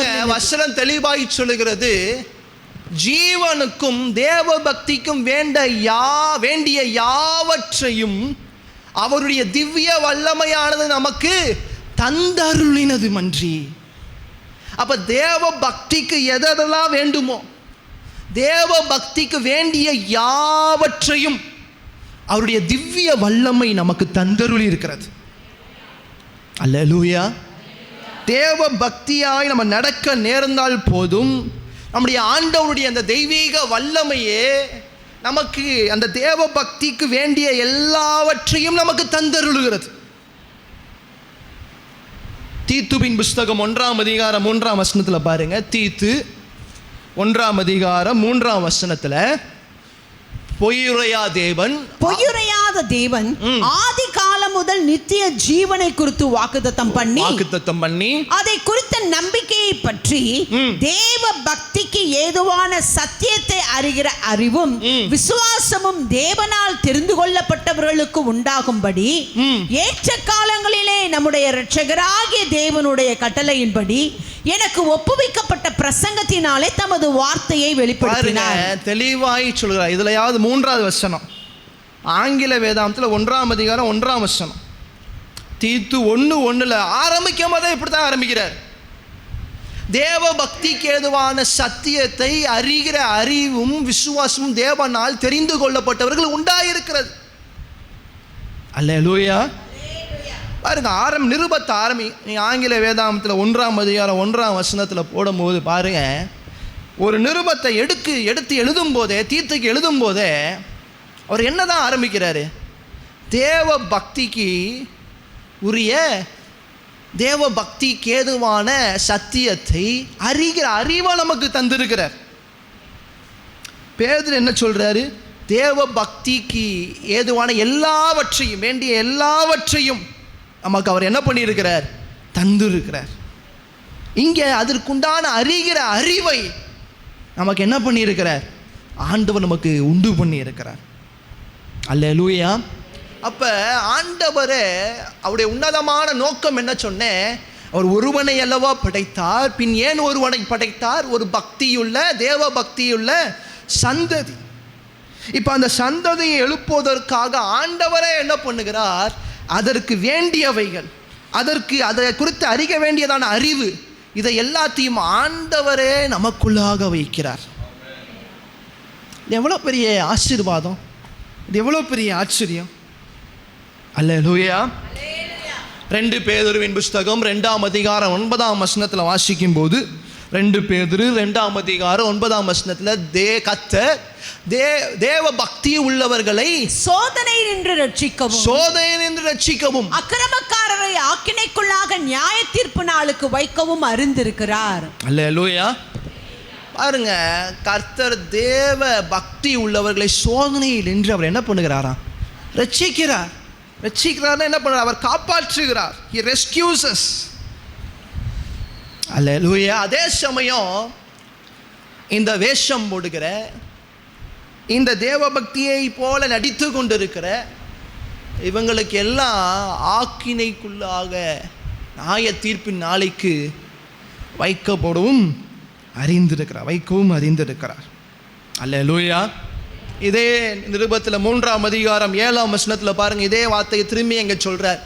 3ஆம் அதிகாரம் 7ஆம் வசனத்தில் வாசிக்கும் போது, 2 தீமோத்தேயு 3:7 வாசிக்கும் போது, சாரி 2 பேர் இதே தானே சொல்றேன், 2 பேதுரு 3:7. இப்பொழுது இருக்கிற வானங்களும் பூமியும் அந்த வார்த்தையினாலே அக்கினிக்கு இரையாக வைக்கப்பட்டு தேவ பக்தி இல்லாதவர்கள் நியாயம் தீர்க்கப்பட்டு அழிந்து போகும் நாள் வரைக்கும் காக்கப்பட்டிருக்கிறது. வசனம் தெளிவாய் சொல்லுகிறது, தேவ பக்தி இல்லாதவர்கள் அழிந்து போவார்கள். அவங்களுக்கு அழிவு இருக்கிறது, முடிவு இருக்கிறது. அல்லேலூயா. இதே அதிகாரத்தில் 11ஆம் வசனத்தை வாசிங்க. 11ஆம் வசனத்தை வாசிங்க. இப்படி இவைகள் எல்லாம் அழிந்து போகிறதா இருக்கிறபடியால் நீங்கள் எப்படிப்பட்ட பரிசுத்த நடக்கையும் தேவ பக்தியும் உள்ளவர்களாக இருக்க வேண்டும் சொல்றாருங்க.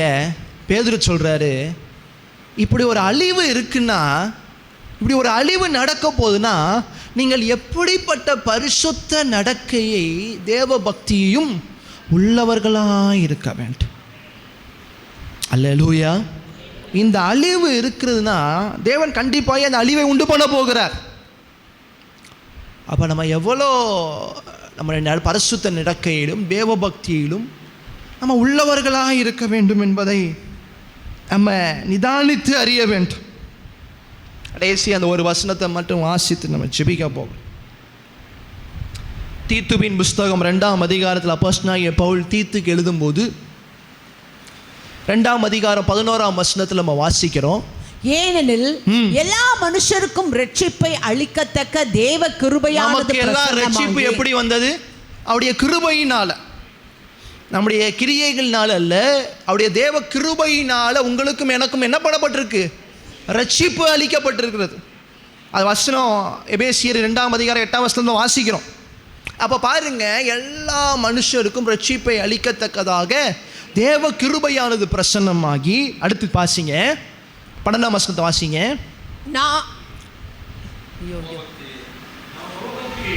நாம் அவபக்தியையும் லௌகீக இச்சைகளையும் வெறுத்து தெளிந்த புத்தியும் நீதியும் தேவ பக்தியும் உள்ளவர்களாய் இவ்வுலகத்திலே ஜீவனம் பண்ணி, தொடர்ந்து வாசிங்க. நாம் நம்பி இருக்கிற ஆனந்த பாக்கியத்துக்கும் மகாதேவனும் நமது இரட்சகருமாகிய இயேசு கிறிஸ்துவினுடைய மகிமையின் பிரசன்னமாக்குதலுக்கும் எதிர்பார்த்து கொண்டிருக்கும்படி நமக்கு போதிக்கிறது. அல்லேலூயா. இதில் ஆங்கிலத்தில் ரொம்ப தெளிவாக இருக்கிறது. அந்த வார்த்தையை தயவுசெய்து போடுங்க. நமக்கு தேவ கிருபையின் மூலமாய் கிடைத்ததால் அந்த ரட்சிப்பு நம்மளை இந்த தேவ பக்தி இல்லாத காரியங்களுக்கு, இப்படிப்பட்ட காரியங்களுக்கு 12ஆம் வசனத்தை போடுங்க. 12ஆம் வசனத்தை போடுங்க. அதில் பாருங்க, 12ஆம் வசனத்தை போடுங்க, சீக்கிரம் போடுங்க. 12ஆம் வசனத்தை போடுங்க. It teaches us to say no to the ungodliness. நமக்கு இந்த ரட்சிப்பு, இந்த தேவ கிருபையின் மூலமாக கிடைத்ததான ரட்சிப்பு நம்மளை இந்த அவபக்திக்கு, தேவ பக்தியின்மைக்கு நம்மளை என்ன சொல்ல வைக்குதான்? நோ சொல்ல வைக்குது. இது நமக்கு தேவையில்லை. No to ungodliness. அல்லேலூயா. இப்போ இந்த காலை வேளையில் அப்போஸ்தலனாகிய பவுல் 2 தீமோத்தேயுவின் புஸ்தகம் 3ஆம் அதிகாரம் 5ஆம் வசனத்திற்கு முன்பாக பல நபர்களை குறித்து சொன்னார். அது அவர் கடைசியாக சொல்லி முடிக்கும் போது சொன்னார், தேவ பக்தியின் வேஷத்தை தரித்து. அப்போ எது உண்மையான தேவ பக்தி என்கிறத இந்த தீமோத்தேயு நிருபத்திலேயே அவர் தொடர்ச்சியாய் சொல்லிக்கொண்டே வந்தார். எது உண்மையான தேவ பக்தி, எது தேவ பக்தி என்பதை தேவ பக்தி இல்லாதவர்களுக்கு அழிவு இருக்கிறதையும் அவர் இந்த நிருபத்திலேயே சொல்லுகிறார். இதை இன்னும் பேதுரு அழகாய் சொல்லுகிறதையும் நம்ம பார்த்தோம். அப்போ நம்முடைய வாழ்க்கையில் நம்ம சபைக்கு வரலாம், நம்ம ஆராதிக்கலாம், துதிக்கலாம். பிசாசும் என்ன பண்ணுவான்? ஒளியின் தூதனுடைய வேஷத்தை தரித்து கொள்ளுவான். நம்ம எவ்வளோ ஜாக்கிரதையாக இருக்க வேண்டும் என்றால், உலகத்தான் நம்மளை சொல்லணும், இந்த ஆலயத்தில் எவ்வளோ பரிசுத்தமாய் இந்த ஆலயத்தில் ஆண்டவரை எப்படி தொழுது கொள்கிறோமோ, எங்கே போய் நம்மளை விட்டாலும் சரி அதே தேவ பக்தி நமக்கு இருக்க வேண்டும். அல்லேலூயா. அது எவ்வளோ மோசமான பிசாசின் கூடாரமாக இருந்தாலும் சரி, உலகத்துக்கு ஒத்த வேஷத்தை நம்ம தரிக்கக்கூடாது. இது ஒரு புறம் இருக்க, பலர் உலகத்தை போல, உலகத்தானை போல, உலகத்தின் ஜனங்களைப் போலவே வாழ்ந்து கொண்டு ஆலயத்தில் மட்டும் என்ன பண்ணுகிறாங்க? வேஷம் போட்டு கொண்டு இருக்கிறாங்க. இந்த வேஷம்லாம் என்ன பண்ணும்? ஒரு நாள் ஆண்டவரனுடைய அழிவு, அந்த நியாய தீர்ப்பு வரும்போது எல்லாம் முற்றிலுமாய் சுட்டெரிக்கப்படும். அதற்கு நம்மளை காத்து கொள்ள யார் தான் உதவி செய்கிறார்? ஆண்டவரே நமக்கு எல்லா உதவிகளையும் செய்கிறார். தேவ பக்திக்கு வேண்டிய எல்லாத்தையும் நமக்கு அவரே என்ன பண்ணுகிறார்? உண்டு பண்ணுகிறார். நமக்கு தேவ பக்திக்காக வேண்டிய அறிவையும் அவரே என்ன பண்ணுகிறார்? நமக்கு தருகிறார். இதை காட்டிலும் ஆண்டவர் நமக்கு எப்படி உதவி செய்ய முடியும்? யோசித்து பாருங்க. அப்போஸ்தலனாகிய பவுல் சொல்ற, தேவ பக்திக்கு மனதாய் உடையவர்களுக்கு கண்டிப்பாக என்ன உண்டு? கண்டிப்பாக துன்பப்படுவார்கள். அதுக்கு முன்னாடியே சொல்றார், அந்தியோகியாவில், இக்கோனியாவில் எல்லா இடத்துலையும் நான் துன்பப்படுத்தப்பட்டேன் தேவ பக்தி நிமித்தமாக. ஆனால் இவை எல்லா மத்தியிலும், எல்லா இடங்களிலும் கர்த்தரே என்னை என்ன பண்ணினார்? நீங்களாக்கினார். அதுக்கு பேர், அதற்கு அப்போஸ்தலனாகிய பவுலே சாட்சியாக இருக்கிறார். தீமோத்தேயுக்கு சொல்கிறாரு, ஜாக்கிரதையாக இருக்க வேண்டும், தேவ பக்தியை தரித்துக்கொள், தேவ பக்தி வேஷத்தை தரித்து கொண்டு இருக்கிறவங்களை விட்டு விலகு. நீ அப்படி இருப்பியானால் அதை திருத்திக்கொள். அல்லேலூயா. இன்றைய காலை வேளையில் ஆண்டவர் நம்முடைய எல்லாரோடையும் இடைப்பட்டிருப்பார் என்று விசுவாசிக்கிறேன். அல்லேலூயா. எல்லாம் எலும்பி நிற்கலாமா? எல்லாம் எலும்பி நிற்கலாம். ஒருவேளை இந்த பக்தி வைராக்கியத்தின் வேஷத்தை நான் இத்தனை நாள் தரித்து கொண்டு தான் இருந்திருக்கிறேனா? சிந்தித்து பாரு. என் வாழ்க்கை உலகத்திலையும் தேவாலயத்திலும் தேவ பிள்ளைகள் மத்தியிலும் மற்றவங்க பார்க்கும் வண்ணம் நான் தேவ பக்தி உள்ளவனாக இருக்க வேண்டும் என்பதற்காக ஜெபத்தை செய்கிறேனா? இல்லாட்டி உண்மையிலே நான் தேவ பக்தி உள்ளவனாக தான் இருக்கிறேனா? ஆண்டவரோடு கூட இருந்து, ஆண்டவரோடு சாப்பிட்டு, ஆண்டவரோடே கூட இருந்ததான ஒரு மனிதனே அந்த தேவ பக்தியின் வேஷத்தை தரித்து கொள்ள முடியும் என்றால், யூதாசே அப்படி இருக்க முடியும் என்றால், நீங்கள் நான் ஏமாத்திரம். வசனம் தெளிவாய் சொல்லுகிறது, இது ஆச்சரியப்படுவதற்கே அல்ல, இது ஆச்சரியமே அல்ல. பிசாசு ஒளிக்கு அவனுக்கு சம்பந்தமே கிடையாது. ஆனால் இந்த வேஷத்தை தரித்துக் கொள்வான். பல அப்போஸ்தலர்கள் கடைசி நாட்கள் இந்த வேஷத்தை தரித்துக் கொள்வாங்க. உண்மையுள்ள ஊழியர்களைப் போல, நீதியுள்ள ஊழியர்களைப் போல வேஷத்தை தரித்துக் கொள்வாங்க. அந்த கூட்டத்தில் நீங்களும் நான் ஒரு ஆளாம் ஆயிடக்கூடாது. வேஷம் போடுற கூட்டம் கிடையாது. நம்ம திரைப்படங்கள்ல நன்மதி செய்வதை போல, நல்லவனை போல நடித்துவிட்டு வெளிப்புறமான வாழ்க்கையில் அசிங்கமான வாழ்க்கை அல்ல. இன்னைக்கு ஆண்டவர் இந்த காலை வேளையில உங்களோடு இடைபடுவார், உங்களோடு பேசுவாராக. ஒருவேளை நீங்க அந்த தோத்து போயிருந்தா, இந்த நாள் ஆண்டவர் சொல்றார், தேவ பக்திக்கு வேண்டிய எல்லாவற்றையும் நான் உனக்கு உண்டு பண்ணி இருக்கிறேன். தேவ பக்தியை அறிய வேண்டிய அறிவு, அது உனக்கு நான் கட்டளையிட்டு இருக்கிறேன். தேவ பக்தி நிமித்தமாய் உனக்கு துன்பங்கள் வருகிறதா? அதன் மத்தியில நானே உன்னை நீங்களாக்கி விடுவிப்பேன். உண்மையாய் தேவ பக்தி நமக்குள்ள இருக்குமே ஆகில் முதலாவது நம்ம குடும்பத்திலிருந்து ஆரம்பிக்க வேண்டும். அது அலங்காரமாய் மாற வேண்டும். போதும் என்கிற மனதனோடே கூட தேவ பக்தியே மிகுந்த ஆதாயம். நம்முடைய வாயின் பேச்சுகள் தேவ பக்தி. தகப்பனே, அப்போஸ்தலனாகிய பவுல் மூலமாக தீமோத்தேயுக்கு மற்றும் எபேசு சபைக்கு நீர் சொன்னதான வார்த்தைகளை நாங்கள் பார்க்கிறோம். ஆண்டவரே, கடைசி நாட்கள்ல தேவ பக்தியின் வேஷத்தை தரித்து கொண்டு ஆண்டவரே ஆலயங்களில் ஒருவேளை நாங்கள் இருப்போமே ஆகில் தகப்பனே, எங்களை பக்தி உள்ளவர்களை போல நாங்கள் காட்டிக்கொண்டு உள்ளான தேவன் மனுஷனுக்குள்ளாக எந்த ஒரு தேவனோட உறவு இல்லாத ஒரு காரியம் இருக்குமே ஆகில் ஒரு விஷயாய் ஆண்டவரே எங்களுக்கு உதவி செய்யப்பா என்று சொல்லு. இன்னைக்கு இந்த காலை வேளையில யார் யாரெல்லாம் உண்மையாய் என் தேவனே எனக்கு உதவி செய்யப்பா என்று சொல்றீங்களோ அவங்க எல்லாத்துக்கும் ஆண்டவர் அவர் உதவி செய்கிறவராய் அவர் இருக்கிறார். தொடர்ந்து இப்படிப்பட்ட தேவ பக்தியின் வேஷத்தை தான் நான் போட்டுக்கொண்டு இருப்பேன் நீங்க நினைத்தீர்களா? அழிவு காத்திருக்கிறது, உங்களுக்கு முடிவு காத்திருக்கிறது. வசனம் தெளிவாகி சொல்லுகிறது, தேவ பக்தி இல்லாதவர்களுக்கு நியாய தீர்ப்பின் அழிவு நாள் காத்திருக்கிறது. இந்த வேஷத்தை போட்டுக் கொண்டிருக்கிறவர்களுக்கு பிசாசு எப்படி வேஷத்தை தரித்து கொண்டு அவனுக்கு முடிவு ஒரு பெரிய அழிவு காத்திருக்கிறதோ அந்த கூட்டத்துக்குள்ள நீங்களும் நானும் போய்விடக்கூடாது.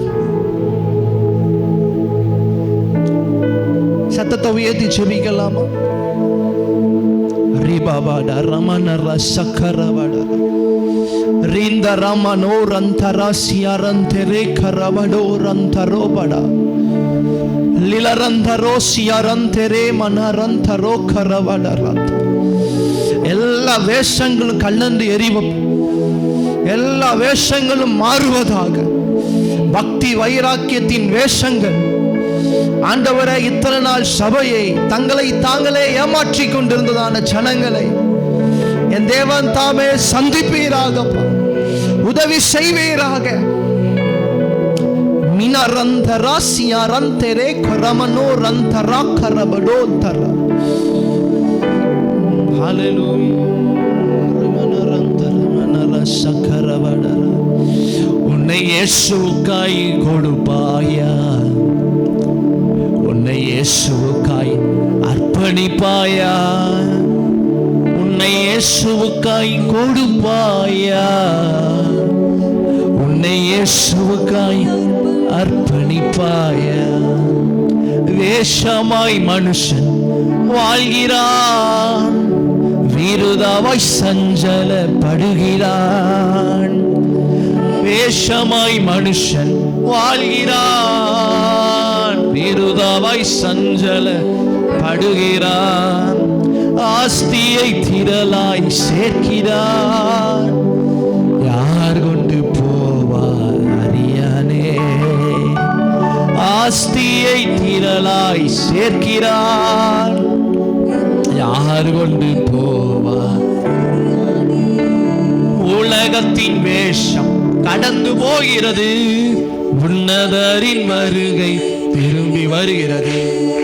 உலகத்தின் வேஷம் கடந்து போகிறது, உன்னதரின் வருகை திரும்பி வருகிறது. உன்னை இயேசுவுக்காய் கொடுப்பாயா? உன்னை இயேசுவுக்காய் அர்ப்பணிப்பாயா? உன்னை இயேசுவுக்காய் கொடுப்பாயா? உன்னை இயேசுவுக்காய் கொடுப்பாயா? உன்னை இயேசுவுக்காய் ஆமென். உன்னை இயேசுவுக்காய் கொடுப்பாயா? உன்னை இயேசுவுக்காய்.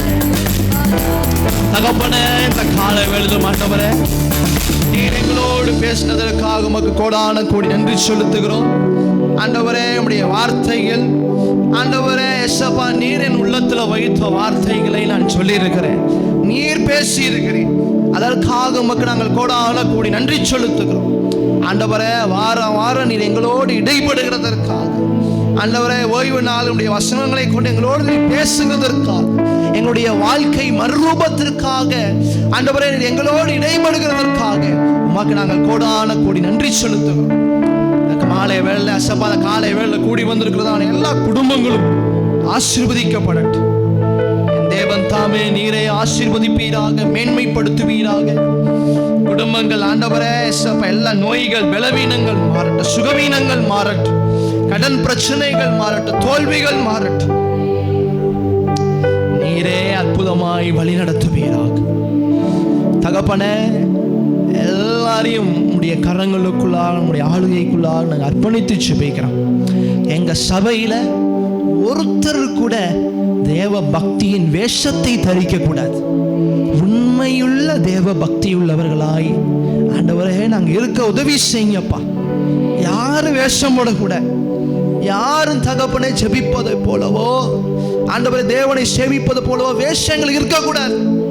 நாங்கள் உண்மையாய் உம்மை சேவிக்க, அதன் மூலமாய் துன்பங்கள் வந்தாலும் சரி, எங்களுக்கு அதிலிருந்து நீர் உதவி செய்ய நீர் இருக்கிறேன். அதற்காக உமக்கு கோடான கோடி ஸ்தோத்திரம். முழுமையாய் தாழ்த்தி அர்ப்பணித்து ஜெபிக்கிறோம். இயேசு கிறிஸ்துவின் நீரேற்ற திருநாமத்தில் அர்ப்பணித்து ஜெபிக்கிறோம் எங்கள் ஜீவனுள்ள நல்ல பிதாவே.